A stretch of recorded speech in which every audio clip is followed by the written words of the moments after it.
What up, friends? Geoff Fienberg back here with you talking more PGA Tour action for oddschecker.com/US.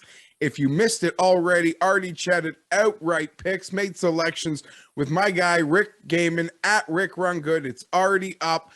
Check the feed, the picks, the outright picks in the article below.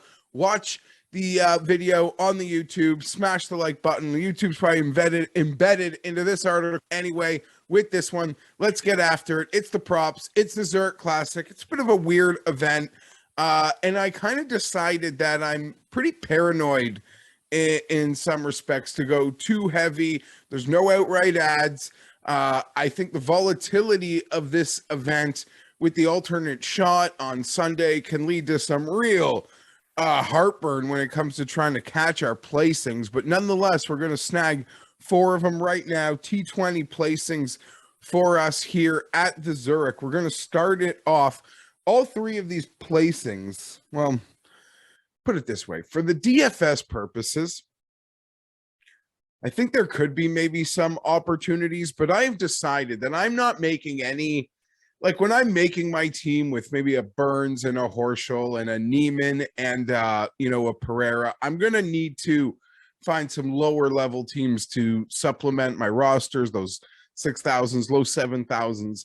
And I have decided for those roster spots, I'll only be going that I am certain are pals or have some level of relationship that I can account for. I don't want to be, even in a light exposure week, I don't want to be investing in teams that are strangers.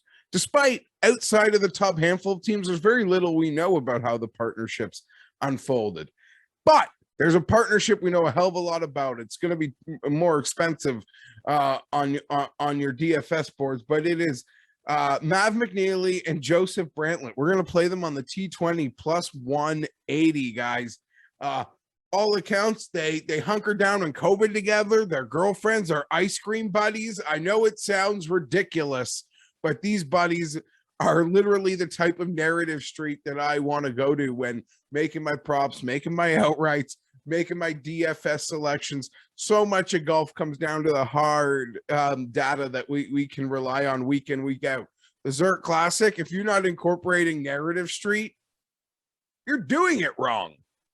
That being said, narrative street is really the only thing you can incorporate. And acknowledging that a lot of our narrative street guesses are exactly that, guesses. I don't know any of these players personally. Certainly don't. We just know what we get in that little window on that thing they call the interwebs. Thank you, Al Gore.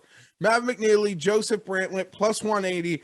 I actually think this team could be live for a potential win from a long shot perspective. And some real disparity in that outright board using the odds checker grid, as high as 75 to 1, as low as somewhere in the 40s. So certainly difference of opinions on how this team is going to play out this week. But for me, T20 plus 180. Bo Hostler, Sahith Theegala. Bo Hostler, Sahith Theegala, T20 plus 220. Couple California kids teaming up, one Pepperdine, one a Texas Longhorn. They meet up in New Orleans this week. Sahith, multiple top 10s this year as well. Bo Hostler, multiple top 10s this year. They're about 100 to 1 on the outright. And I would tell you the only outrights I would be playing this week are ones with big ceiling potential. Sort of like Cam Smith winning the inaugural one here with Jonas Blix, but we'll focus on Cam Smith in that regard. Ceiling potential, you could find them show up potentially in the long shot column, collab column for me over at Odds Checker this week. But Sahith and Hostler, I think Hostler is the perfect, Hostler can find himself in jail a ton, but he's also outstanding at getting himself out of jail. Those outstanding par saves, I think, in this sort of format will be perfectly handy. Well, both of them are known to get scorching, make some birdies, make a run. Let's go. Noren and Norlander, plus 300 for the top 20, the all-Swedish pairing of Noren and Norlander here in New Orleans this week. Incredibly consistent golf from Alex Noren this year. It's great to see. I'm a big Noren fan. Love seeing the hard work that he puts into his game is paying off. The same, unfortunately, can't be said for Norlander at the moment, who at the the Masters makes everything a blur. At the Valero, he was unconscious with his approaches, couldn't hit a putt. We thought that maybe could find its way into having some success at Harbor Town for Norlander. It did not. But hoping that that glimpse of form that is there with his irons and the teaming of a countryman and friend can bring the best and the stability out of Noren. Win, huge ask. I'm not really asking for that, but this is the type of team I think will stick around through this event. So give me Noren and Norlander plus 300 on the T20. Guys, that's honestly, that is it for me when it comes to the props this week. It's the Zurich, it's low exposure. We got to get off the mat. Hopefully we can catch a winner. We've made 3 of those.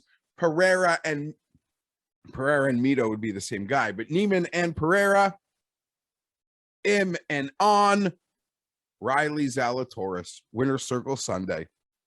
See you there, friends. Next week, we're in Mexico, a full field event.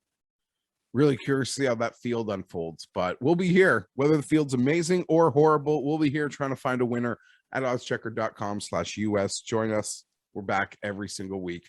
Smash the like, hit the sub. I'm out.